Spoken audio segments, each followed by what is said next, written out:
So now we're going to hear from Dr. David Tucker, who is an associate professor in the Department of Defense Analysis, co-director of the Center on Terrorism and Irregular Warfare, and an instructor in the Homeland Security Master's Degree Program, all at the Naval Postgraduate School in Monterey, California. He holds a PhD from the Claremont Graduate School and is a member of the Board of Visitors of the Marine Corps University. He is author of Enlightened Republicanism, a study of Jefferson's notes on the state of Virginia. Let me just show you the two books of our scholars who are here with us today. They're really wonderful, intriguing books, I think in large part because they are interpreting and discussing various aspects of these framers, sort of not just your typical biography. They're really trying to understand their thinking. So with that, I will invite Dr. Tucker up to the podium, and thank you.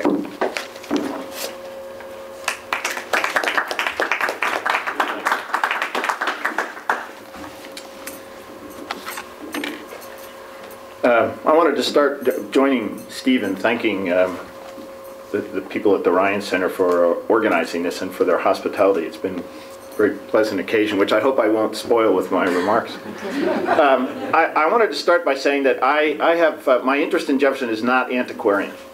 I've been to Monticello once, wasn't quite under duress, but more out of a sense of duty than any interest in seeing the building or where he lived. I don't know anything about the dumbwaiter that he supposedly invented. Or the swivel chair, or the internet. Oh, sorry, that's right, he didn't invent the internet. I was going to mention that sometimes when I talk to people about Jefferson, they'll ask me, or ask a question which suggests they think he wrote the Constitution, which he also didn't do.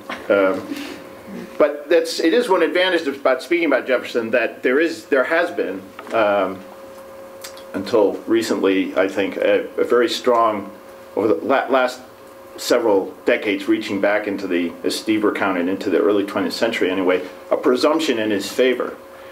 And I think that presumption is warranted, although perhaps not for reasons that other people do, which I'll talk about a bit in detail. But my real interest in Jefferson has always been that I think he gives the most comprehensive account of what it is, of what modern politics is about. And that's because I think he had the most comprehensive understanding of what it is to be a human being. And therefore, naturally, his accounts are always contradictory. And this is a good thing about Jefferson, I want to argue.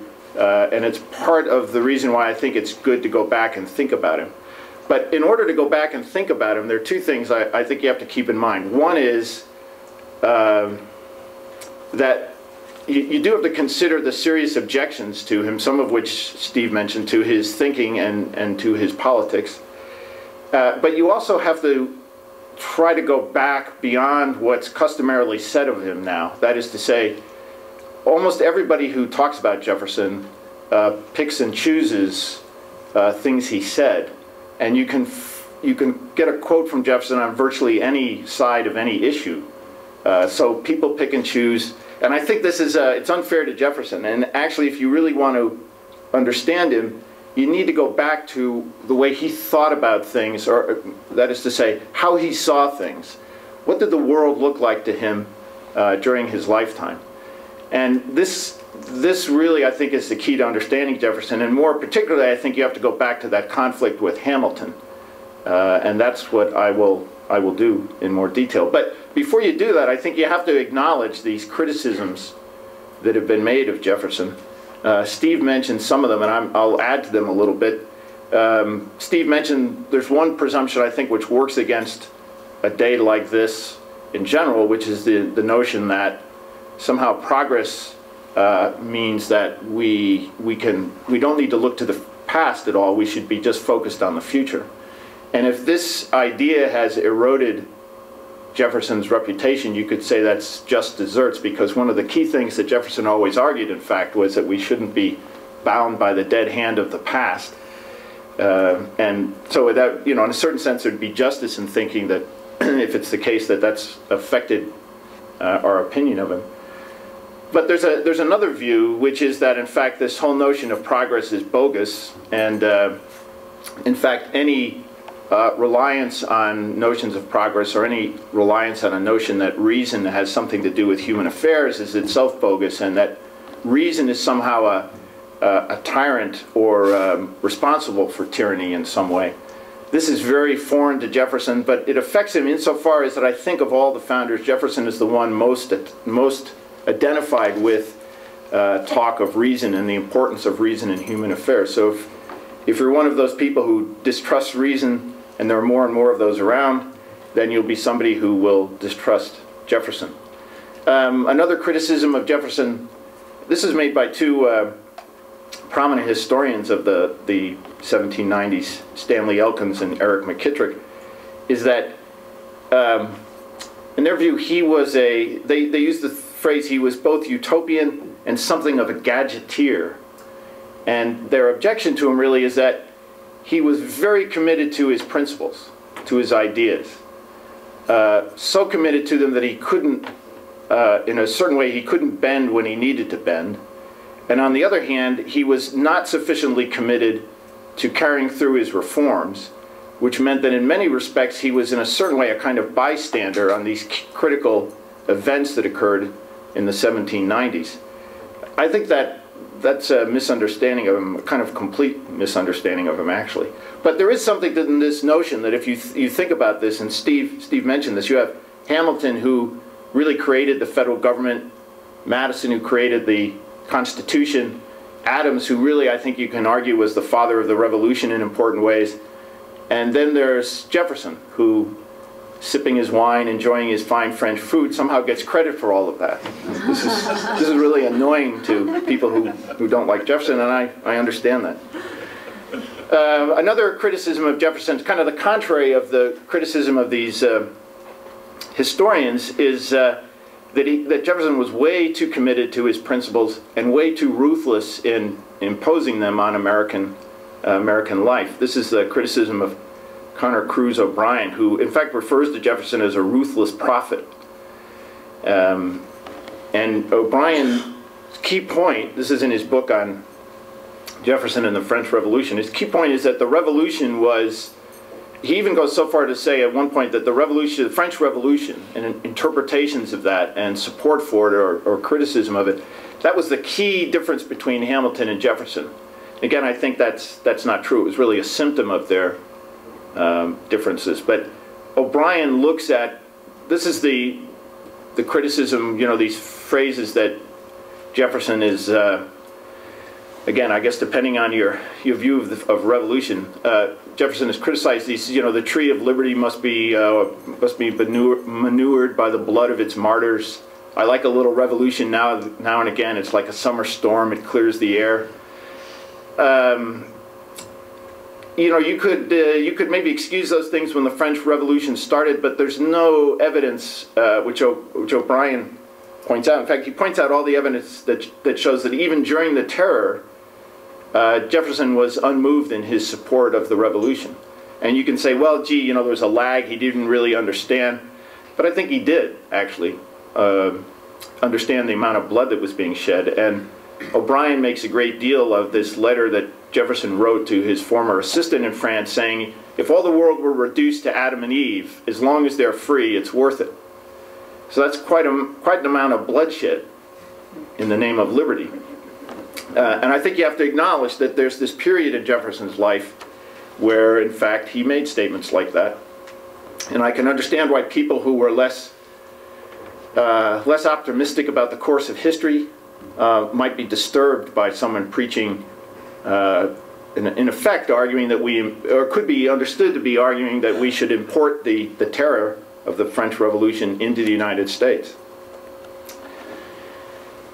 But beyond that, these criticisms, I think these are really, the last one, I think, by Connor Cruz O'Brien, although I think he exaggerates some things and misunderstands others, that's an important part of Jefferson that we need to take account of. But the other criticisms, as I hope I'll be able to show, I think don't, and some others I'm going to mention, don't carry much weight. But the biggest thing probably is, Steve alluded to this, and this is the question of Jefferson and slavery, and particularly his relation to one slave, whose name has already been mentioned, so I guess I have to repeat it, Sally Hemings. That's done more than anything, I think, to tarnish Jefferson's reputation. And again there, I think, you simply have to acknowledge that he did have a prejudice against blacks in general, even though he may have I say, it's not definitively proven by the DNA evidence, at least as I understand that, he may have overcome that with regard to one person. But you have to acknowledge that, and I think you just simply have to say he did have a prejudice, although I hope we'll have a chance to talk about this in more detail, because I think there are things that can be said that need to be kept in mind when you talk about Jefferson and slavery that are often forgotten. To me, what's more important in a way than that issue of slavery is the way in which, the broader way in which that has been interpreted, or could be interpreted, has been interpreted in the past, and even recently. And I'm going to mention a prominent Lincoln scholar, Alan Guelzo, who makes this criticism, which is that the key thing in a way is not that Jefferson had prejudices against blacks or that he didn't do enough to do away with slavery. It's that in fact he was, not verbally again, but in practice, he was actually a defender of the system of gentry rule that incorporated slavery. And Guelzo goes so far as to say that Jefferson actually wanted to extend this across the United States. Beyond that, which I think it's simply, I think that's simply false, but beyond that, and this is the point where I think that well, there's something more to be, or something to be taken seriously in Guelzo's account, is he says, he contrasts Lincoln and Jefferson, and he's very intent on making sure that there's no connection at all between Jefferson and Lincoln. And he presents Lincoln as again, to me, it's kind of the way in which you can understand, a good way maybe to understand Hamilton, as a forward-thinking proponent of liberal capitalism, somebody who believed in mobility, wanted a dynamic economic system which would offer at least the opportunity for all people to achieve what they could achieve in human life. And that's the way he presents, Guelzo presents Lincoln, and he contrasts Lincoln in that regard with Jefferson, and says Jefferson was essentially a defender of this gentry system of rule, despite Guelzo's phrases. He says Jefferson was the champion of an agrarian order that concealed an elite class agenda within a fog of solidarity with farmers and laborers.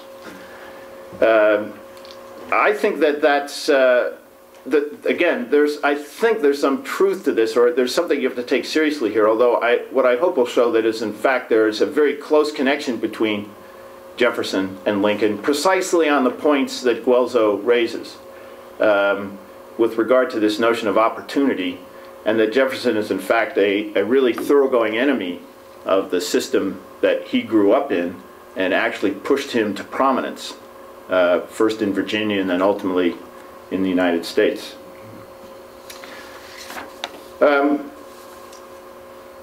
One thing I think that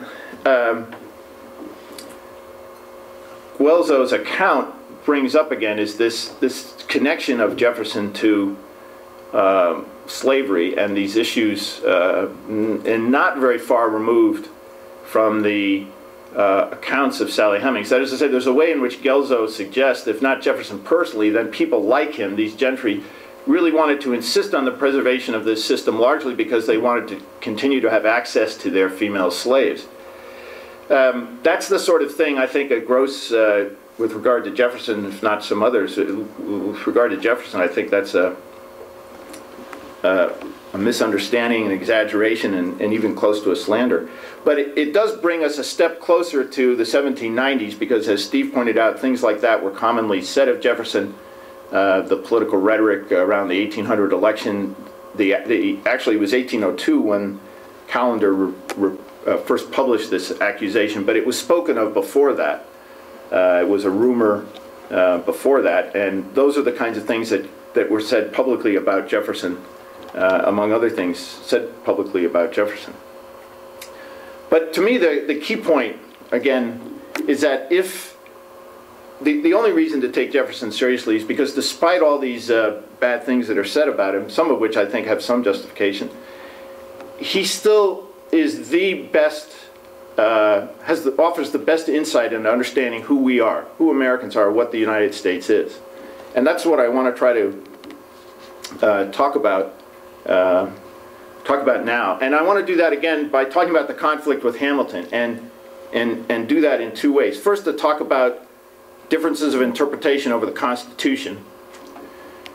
And secondly, to talk about the more fundamental issue, which is what's the best way of life for people to live? Jefferson spent a lot of time thinking and writing about this. Much more time, I think, than at least the written record shows Hamilton spent thinking about it. And I don't mean to say by that again, that Hamilton was only interested in power. I think that's not true. But it is true that Jefferson spent a lot more time thinking and writing about what is the best way of life for people to live. And more importantly, in a way, what are the current possibilities? If we can think what the best way of life is, what's the likelihood that we could actually create that way of life here in the United States? So those are the two things I want to focus on. I think you can summarize the constitutional conflict between, well, let me say first, I think that it's fairly easy to see the difference between Hamilton and Jefferson, an interpretation of the Constitution. Jefferson's principle was really, he in a way you could say he stood on the 10th Amendment. All powers, this is quoting from Jefferson, all powers not delegated to the United States by the Constitution nor prohibited by it to the states are reserved to the states or the people. So the key point for Jefferson is the government is given certain powers. It can only exercise those powers. And those powers have to be, they're specific powers, and they have to be explicitly given to the government. If that's not the case, then the government can't exercise those powers. Excuse me. He argued that if you took an alternative view, you actually opened up what he referred to as a boundless field of power, no longer susceptible of any definition. So Jefferson was being very dichotomous in his thinking here. You either explicitly limit the power of the government, or you're granting boundless power to the government. And he believed the latter was simply incompatible with a democratic Republican form of government. So this is essentially the basis for his idea of a strict reading of the Constitution and the powers that granted the government.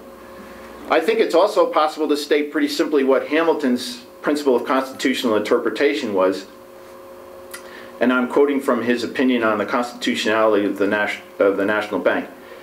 Quote, "Every power vested in a government is in its nature sovereign and includes a right to employ all the means requisite to the attainment of the ends of such power, and which are not precluded by restrictions and exceptions specified in the Constitution, or not immoral, or not contrary to the essential ends of political society."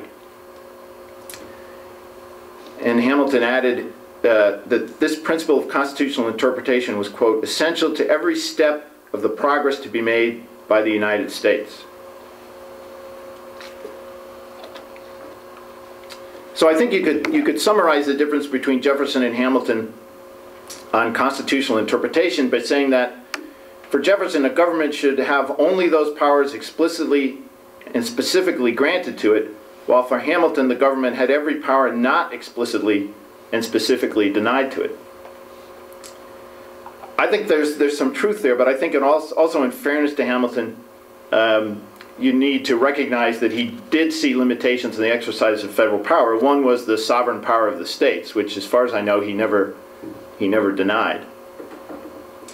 The second is that with regard to the power of the national government, when you're constructing these implied powers, you have to recognize that you can only do that with the powers that were specifically given to the government. So he says, for example, the national government is sovereign in all respects, but he said to a certain extent, that is, to the extent of the objects of its specified powers. If there is a specified power, you have to interpret that power broadly. If it's not specified, the government doesn't have that power. So while I think that there isn't a way in which, again, I think this is a point in which you might say Hamilton was following a Jeffersonian principle and writing in a way in which he didn't really believe.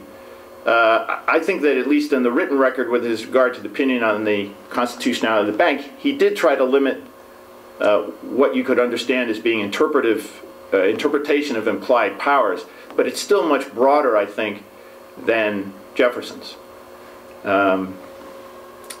Ultimately, Hamilton is arguing that, as he said at one point, if the end be clearly comprehended with any of the specified powers, and if the measure have an obvious relation to that end and is not forbidden by any particular provision of the Constitution, the power may safely be deemed to come within the compass of the national authority. While acknowledging Hamilton's qualification of the constructive principle of constitutional interpretation, I think our experience over the past several decades might lead us to be, at least, I'll say this, it leads me to be more sympathetic with Jefferson's account. That is, I think Jefferson's view was, if you start to talk about implied powers, you've entered what he said, this boundless field of governmental power. And it becomes very hard then to start to restrict that power. Hamilton, in his opinion on the constitutionality of the bank, Hamilton actually acknowledged this. He said, quote, "The moment the literal meaning is departed from, there is a chance of error and abuse." But Hamilton's response was, we have to take that chance, because, quote, "an adherence to the letter of its constitutional powers would at once arrest the motions of the government." One might suppose that arresting the motions of the federal government is exactly what Jefferson wanted to do. And that's certainly the way he spoke when he was out of office. In office, we all know he did things differently, right? I want to argue that he was actually consistent in this. The biggest exception is the purchase of Louisiana.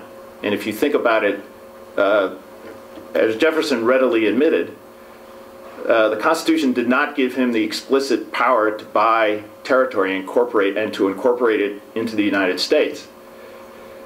So he acted, you could say, on the implied power in the Constitution. But that's not actually how Jefferson explained this.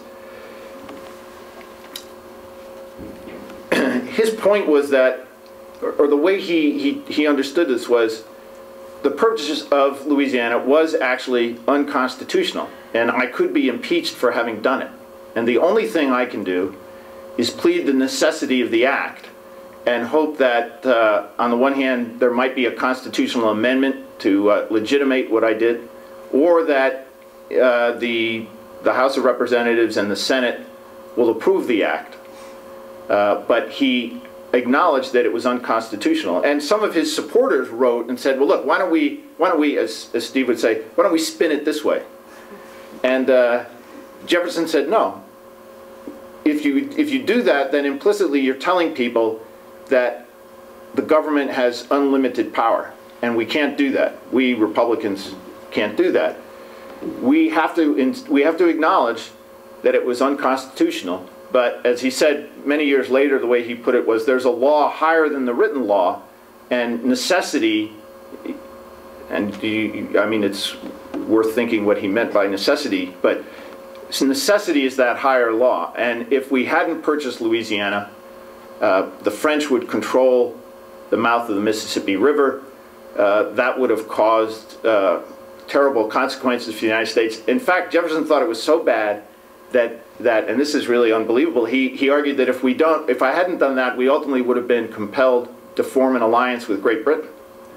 And given his animosity towards Great Britain, this is a remarkable statement coming from Jefferson, and it shows the degree to which he felt actually he had no choice but to purchase Louisiana. So I believe, and we could talk about this, I think it's worth talking about, but in Jefferson's own mind, he was perfectly consistent in purchasing Louisiana and arguing for a limited interpretation of the powers of the government and against implied powers. What Hamilton said actually I think this is a statement that Jefferson would have agreed with completely.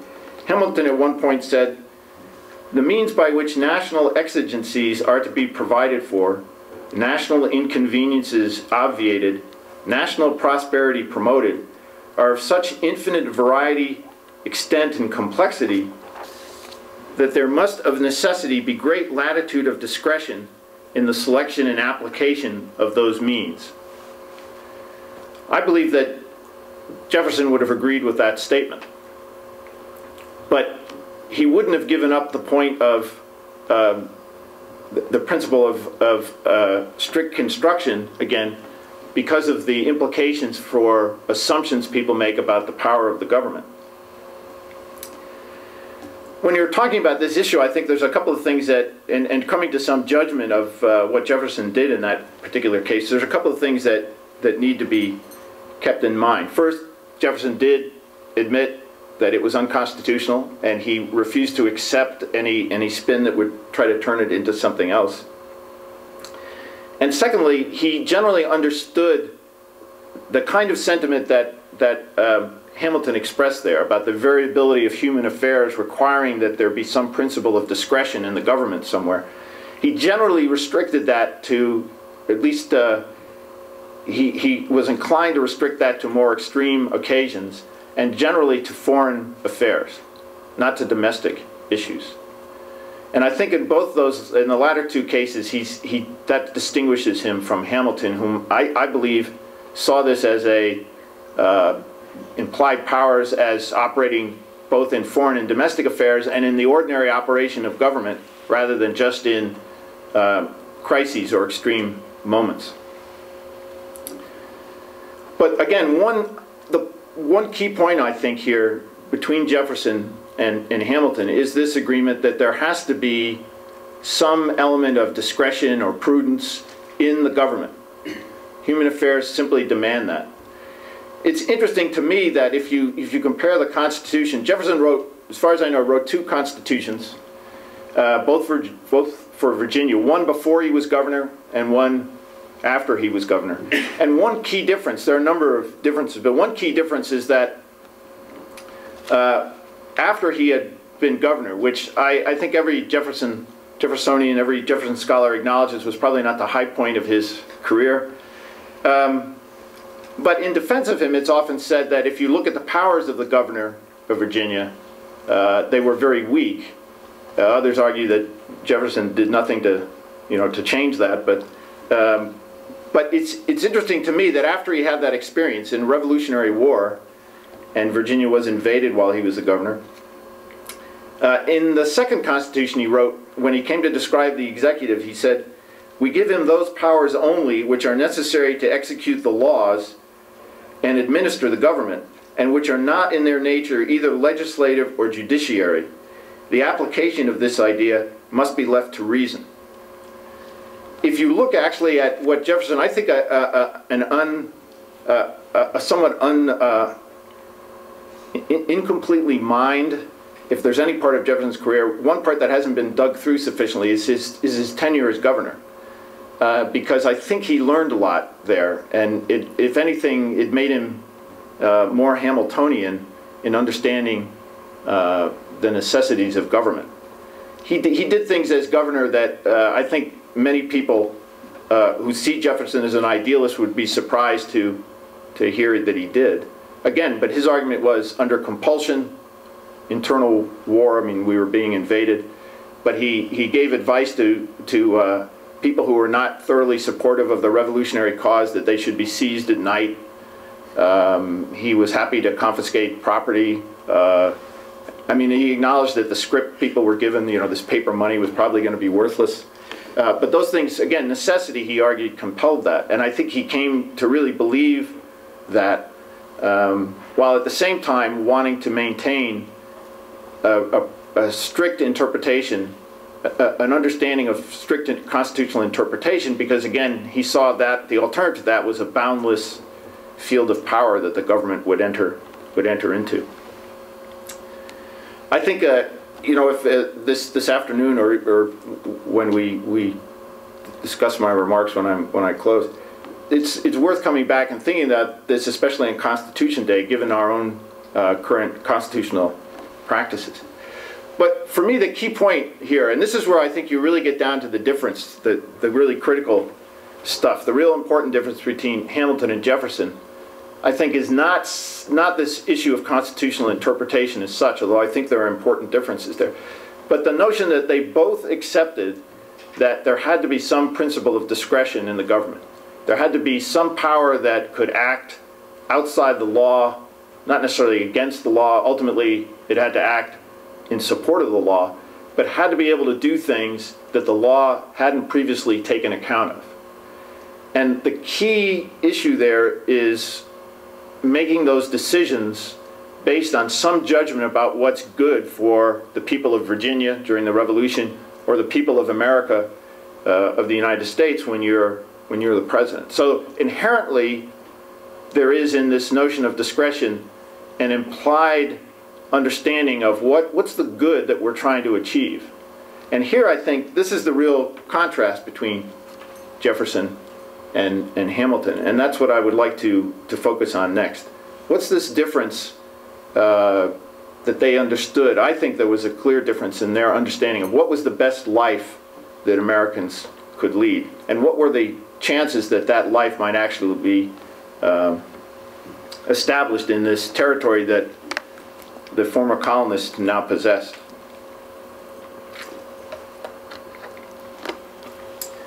The key, I think, to understanding Jefferson's attitude here is to understand where you've got to situate him in space and time. In space, he was, and the rest of the United States was sitting at the periphery of the British Empire. And in time, they were 1,800, 780 odd years into the Christian era. When Jefferson looked back in history, what he saw was a tale of injustice and misery. At every point in recorded history, the natural rights of human beings were disregarded so that the self-interest of kings, priests, and nobles might be served. Someone mentioned that Jefferson referred to Bacon, Locke, and Newton as the triumvirate of the three greatest men who ever lived. Well, kings, priests, and nobles, those are the three worst kinds of people who ever lived as far as Jefferson was concerned. But that's what he saw when he looked back. All he saw was a tale of force being used to deprive the many of what they were due in order to serve a favored few. That's the entire scope of human history in a sentence. When he looked to Great Britain, he thought he saw in the history of Great Britain some glimmers of freedom, but these had largely been snuffed out over the past 100, 150 years. They'd been snuffed out because of the growth of government power in Great Britain, and this growth was prompted by competition between Great Britain and other states.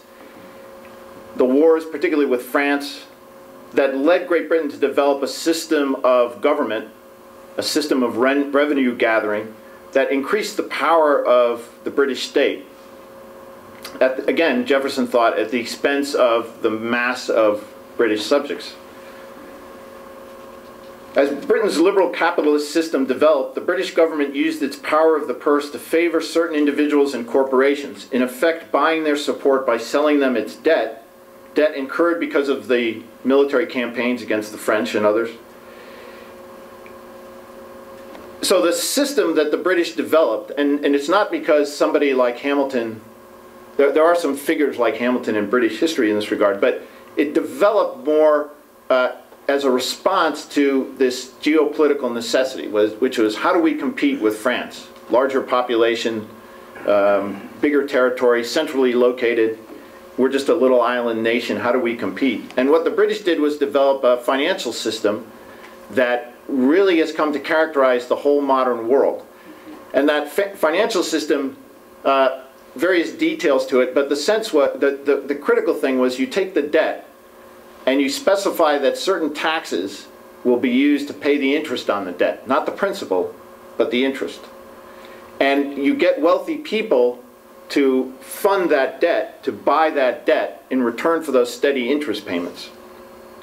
At the same time, the British Crown and the Prime Minister used the Crown's appointment authority to select certain people in Parliament and give them government jobs, thereby, in a way, buying their votes.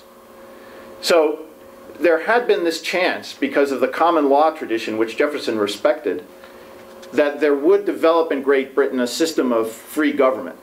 But this had been snuffed out, Jefferson thought, by the development of this economic system. And I think you can see already the basis for his opposition to Hamilton. What Jefferson thought was that Hamilton simply was going to reimpose or impose on the United States this British system.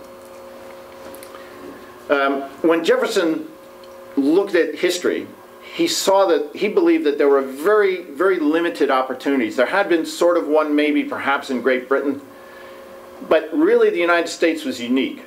In all of human history, there was only one place where the understanding of the principles of free government coincided with the physical circumstances that would actually allow those principles to operate. And that was this vast expanse of land to the west. The key point was you wanted people to own their own land. If people owned their own land, then they could stand up to people. You know, if they had something to stand on, they could stand up to people. And that became the core of Jefferson's political activity, guaranteeing that that land would be available.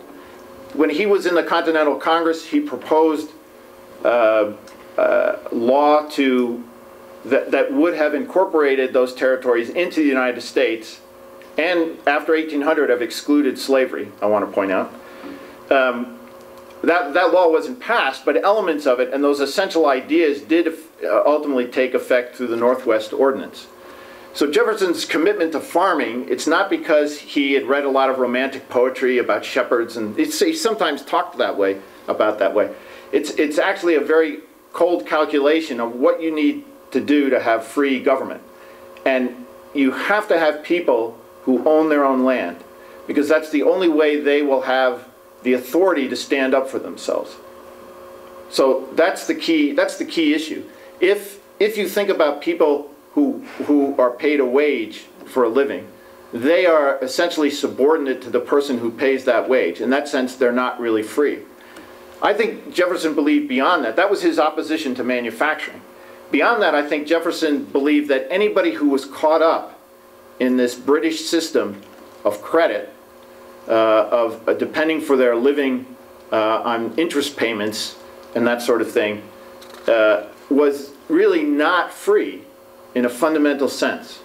They had been bought and sold, and there's language like this in Jefferson's writing, bought and sold as effectively as a slave had been. Now, it's interesting that that kind of language was used in the Revolution and after, but that's the way it was seen.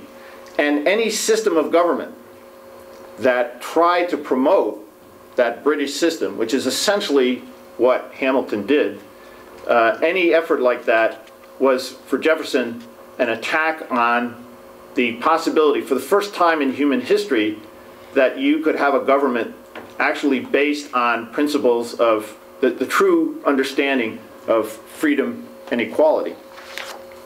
Jefferson's whole political program is based on making this possible. So what do you need to do this? Well, a key thing is you have to have education. If you've got people who can stand up for their own rights, they have to actually understand what those rights are. So public education, very, very important to Jefferson. You want to pass laws which equalize the distribution of property. So principally in Virginia, do away with primogeniture, which meant the firstborn inherited all the land, and entail, which meant estates couldn't be broken up. A lot of people say that was already in process in Virginia and other places in the United States because of the labor market. I think that's true, but it was important for Jefferson to make sure that those laws were done away with, that the law gave no support for building the kind of oligarchy that came to rule Great Britain.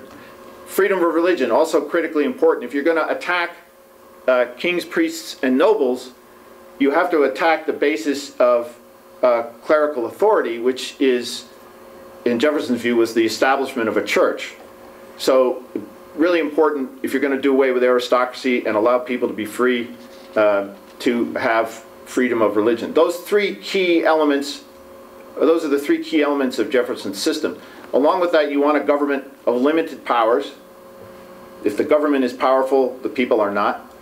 The people are not free. You want a government of limited power, and you want a government that is very frugal and simple. It doesn't pile up debt, because if it does pile up debt, then that debt will be used, as Hamilton wanted to use it, to start this system which will favor a small minority at the expense of the majority. And will actually, I think Jefferson believed, will actually encourage, because it creates the possibility, will actually encourage warfare. So that's the basic, the fundamental contrast between Jefferson and Hamilton. I think there are three criticisms you can make of Hamilton's system. And it's important, again, to go back, I think, and think about these criticisms the way they would have been seen by people in the 1790s. To pay, again, to fund the debt, to buy the support of powerful people, which I think was Hamilton's purpose. In order to do that, the government has to have the authority to tax. In Great Britain and in the United States, the tax that proponents of this system liked the best was the excise tax. That was a tax on goods produced inside the country, inside the United States. No income tax and no taxes on trade in and outside of the country, but taxes internally. In Great Britain, this system, excise officers had lots of authority. They could, and they did, go into businesses in the middle of the night to make sure that they were getting an accurate account of what was occurring so they could accurately tax. This system was a powerful system developed in Great Britain, but it was understood to be a system that could be abused. In fact, it's interesting, I think, to note that Blackstone, in his commentary on the English law, Blackstone would have been one of the most prominent authorities on English law, said, "The rigor and arbitrary proceedings of the excise laws seem hardly compatible with the temper of a free nation.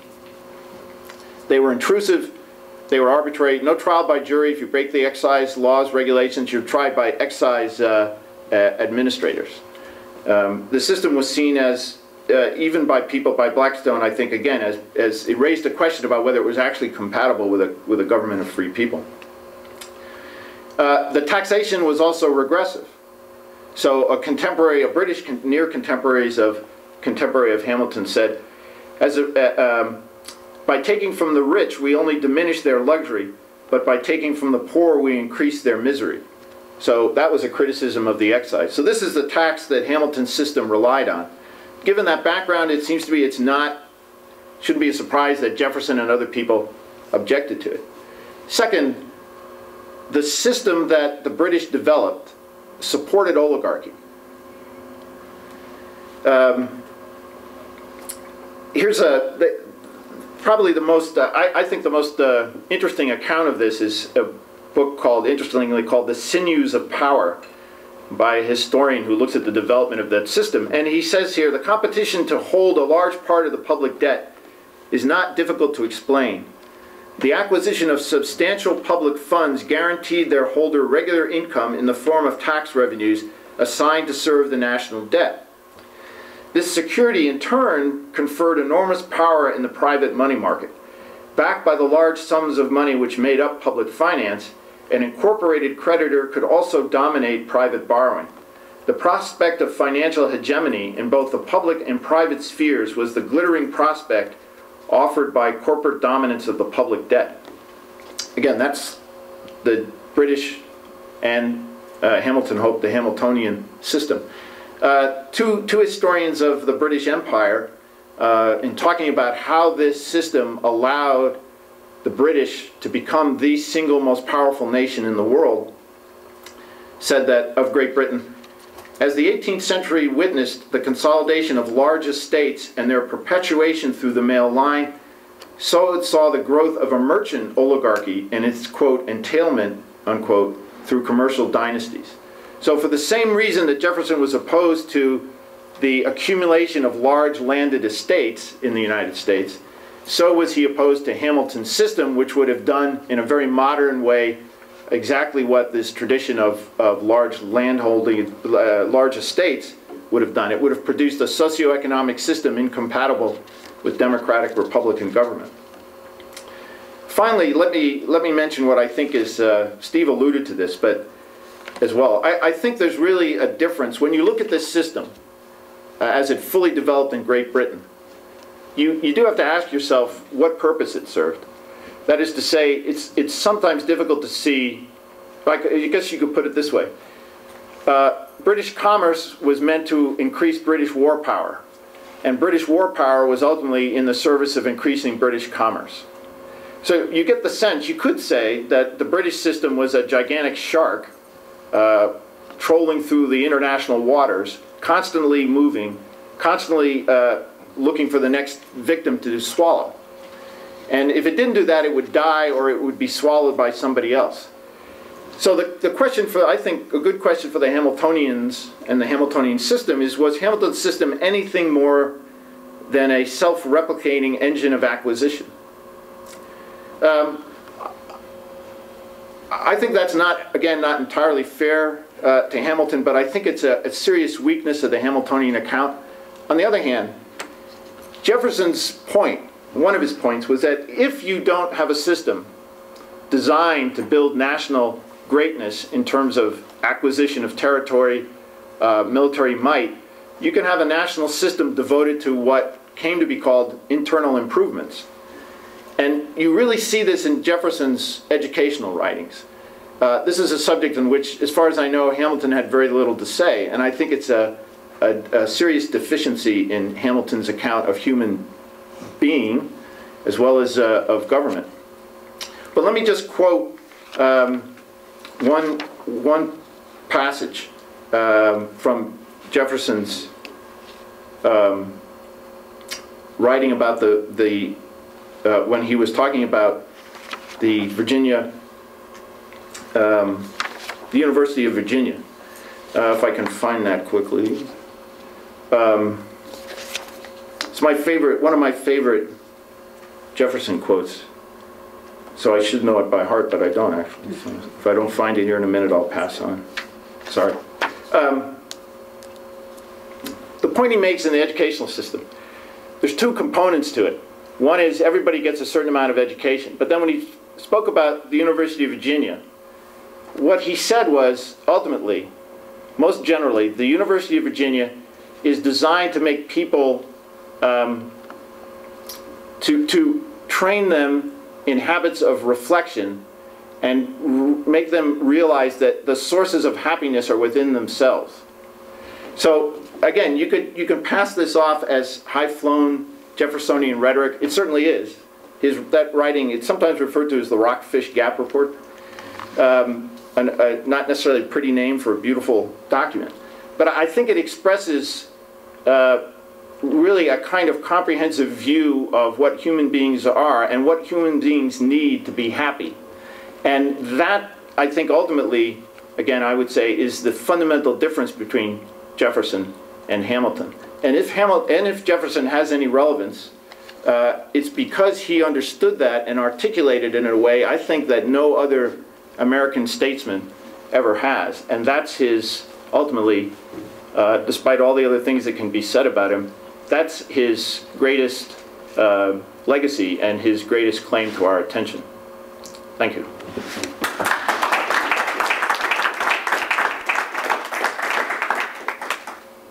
We'd take questions if there's, do we have time for that? Yes.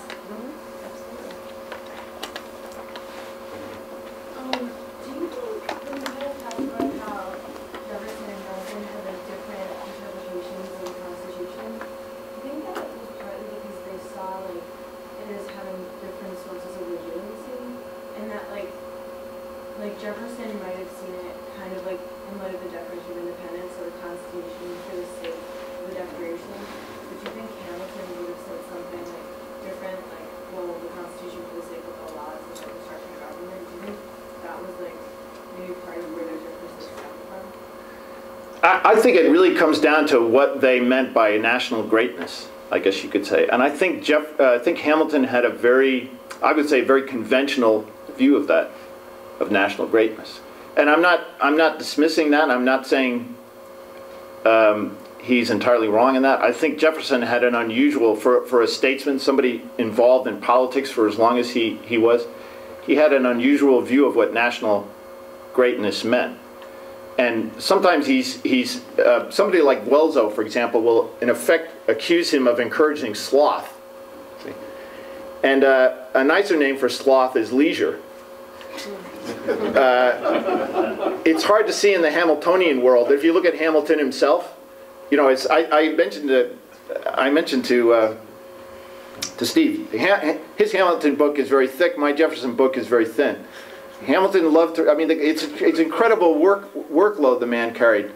Jefferson wasn't slothful, but Jefferson had a really deep respect for leisure. And again, Guelzo says, well, you know, slavery made that possible. And I think what Jefferson would have said was, yeah, it did historically, but I want to devise a system in which what he referred to as the natural aristocrats, the people who will go through the University of Virginia, I don't know how many undergraduates there understand that they're natural aristocrats, but who would go through the University of Virginia would be educated and trained to appreciate their leisure. And they would use that well. And part of that leisure was reflecting on the purposes of government and then when they weren't at leisure, helping run the government. It's you know, I've never been a farmer, but I understand that farming is a very arduous life, but there's also some downtime. And not to say that all the farmers, as Jefferson seemed to think, sit around reading the Iliad when they're not milking their cows, but it's a different way of life. And you know, one thing that's interesting was when you read about industrialization in the United States, or if you read about it in, you know, in the history of in Great Britain, the degree to which people actually had to be trained to show up on time and to work like animals essentially for 8 hours and then, you know, get drunk. That was the life that Jefferson did not want the majority of people in the United States to live. And he was willing to sacrifice national greatness as that's conventionally understood in order not to have that happen. And ultimately, when you talk about, I think if you present them with a particular problem, they might actually agree on the right way to solve it. But Jefferson always wanted to insist that there was a difference in principle, and he wanted to leave, leave people as much as possible at liberty. And this was partly because he believed that people, partly by nature and partly by education, would use that liberty in a productive way, and even if they didn't, you could guarantee that the government would not. If I could jump in here, he was also frequently disappointed as he was sitting up on Monticello. We have some letters that he wrote where there'd be another round of this natural aristocracy down at UVA engaged in drunken brawls.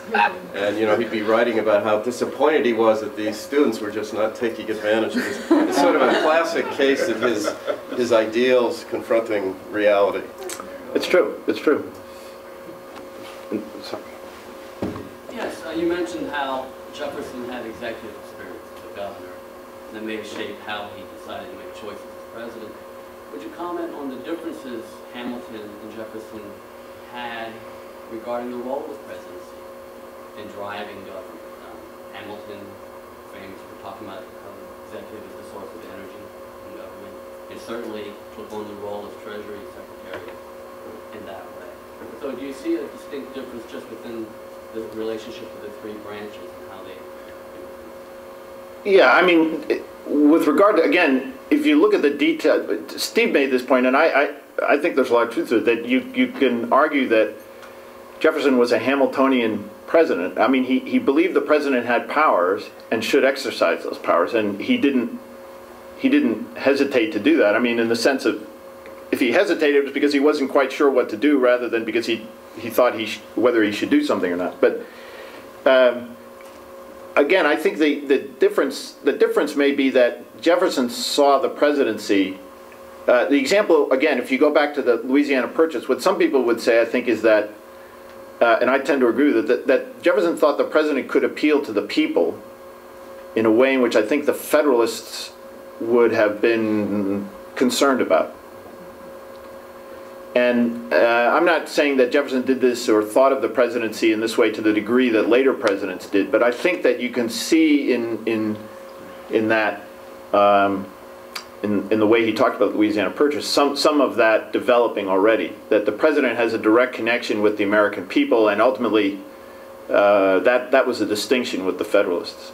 That's one way. The other thing is he was very suspicious of the judiciary. Unelected judges, that's inherently undemocratic, and therefore, in Jefferson's mind, worthy of suspicion.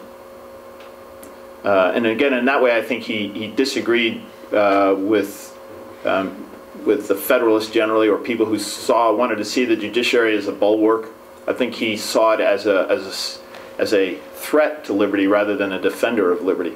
And basically, again, you know, often when we talk about things, we come down to what was their attitude towards the mass of people in the United States. And Jefferson has the advantage of being more, you know, as we would understand that, conventionally democratic, in that he I think, had more trust in the American people than the Federalists, at least, were seen to have.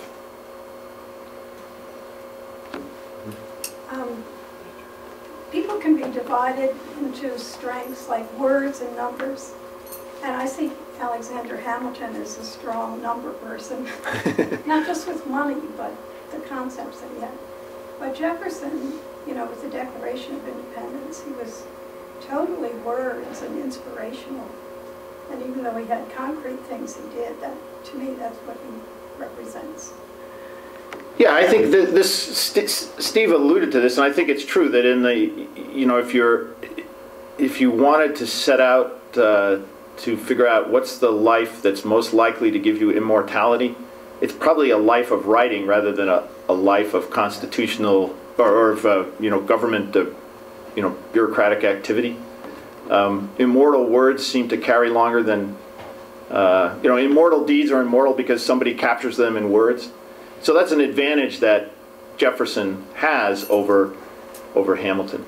But I would say if you actually look at what he did, he did do a lot. You know, he did accomplish a lot, and the work that he did, although people find him devious and so forth, he really was a good politician in a way that I think he's not often given credit for, except to be, you know, scolded for being devious.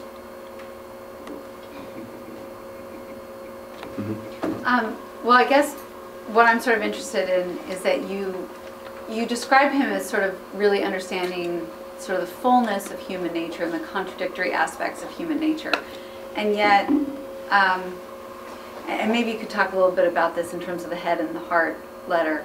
Yeah. But Do I have to? Well, no. But I mean, I just think that there's this, the problem that I see with Jefferson is that he sort of always comes down on this side of, well, reason will prevail, or it should.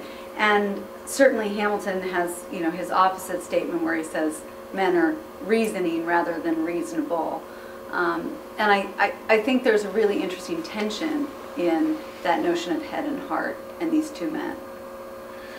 Yeah, you know, again, I think this is, you know, of course, my own interpretation is very favorable to Jefferson on this, in this regard. But for those of you who don't know this, the head and the heart is a letter that Jefferson wrote to a woman when he was in Paris, a woman he had a flirtation with, and it's sometimes described as the world's oddest love letter.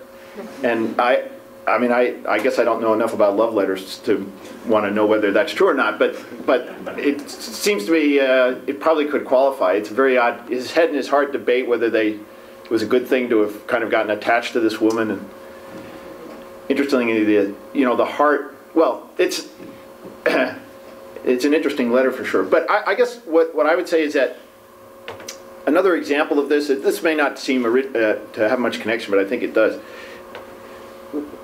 There's a very kind of funny article written. A historian went back and said, what did other people say about farmers? You know, Jefferson is famous. Notes in Virginia comes out in the early 1780s. This wonderful praise of farming, you know, in beautiful language and so forth. And some historian thought to ask, well, what were other people saying about these farmers in Virginia? And sure enough, when he went back and looked, they were saying things like, you know, lazy, useless, unproductive, drunk, dirty. You know, the yeoman farmer didn't come off very well. And I have to say, I think Jefferson knew that. I mean, one thing that's interesting about his time as governor is what he learned about the militia, which was made up of these people, largely. And what he learned about the militia is that they were really unreliable. They were good. They were pretty good when they were fighting near their homes, but otherwise, they weren't really worth much. So the myth of the Minutemen and all that, Jefferson quickly came to see that you really needed professional soldiers. And we wouldn't have won the revolution if we'd relied on the militia. And I don't think there's much in, I think he understood that. And I think he also understood the character of these people he was praising. But in part what he was doing was trying to elevate their status, so to speak, because he believed that there was something very important politically in their way of life. So whenever I really think you do have to think when you read his letters, for example, to whom is he writing the letter? Because that will dictate how he talks to the person. And again, a lot of people see this as being devious, as being, it is, I think, true of Jefferson that Steve was alluding to this, that he didn't like controversy.